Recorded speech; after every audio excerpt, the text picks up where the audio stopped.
En attendant ce renouveau de la justice, les tribunaux continuent leurs activités. Hier, le groupe Obouf était à la barre pour répondre de sa tromperie de la population. Il faudra attendre vendredi prochain pour le verdict. Ce que l'on sait, c'est que le groupe risque 1 an de prison. Brema Ouedraogo, risque 1 an de prison et 10 millions de francs d'amende. Les explications de Abdoul Rasmane Zongo. Procès du tristement célèbre groupe Obouf au palais de justice de Ouagadougou ce vendredi 27 mars à 8 h. Les 13 heures de plaidoirie, de réquisition entre autres, n'ont pas permis jusqu'à 21 h d'obtenir un verdict. Au finish, l'énigmatique dossier des canettes périmées est mis en délibéré pour ce vendredi 3 avril.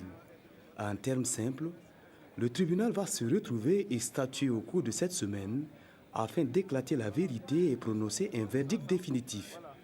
Déjà, le procureur condamne le PDG et le DG de la société Obouf à une même peine d'emprisonnement d'1 an et de 10 millions de francs CFA d'amende.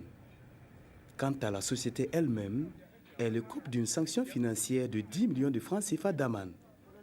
À la sortie de la salle d'audience, Maître Guy Hervé Kam, avocat de Coca-Cola de la partie civile, donne ses premières impressions. Je pense que nous avons assisté donc à des débats édifiants et nous attendons donc sereinement la décision pour le 3 avril prochain.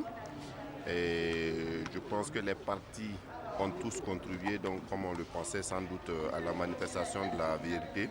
Et pour l'entreprise Coca-Cola, nous sommes totalement satisfaits parce que les débats ont quand même permis de montrer que la société Coca-Cola n'avait aucune responsabilité ni de près ni de loin dans cette affaire, contrairement à ce que l'entreprise Obouf et ses dirigeants avaient tenté de faire depuis le début donc, de la procédure.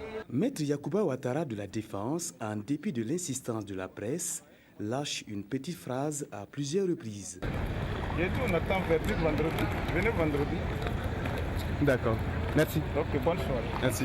Les populations et les hommes des médias particulièrement qui ont fait le pied de grue devront encore attendre avant d'espérer voir le bout du tunnel Obouf, pardon, la fin du procès Obouf vendredi prochain.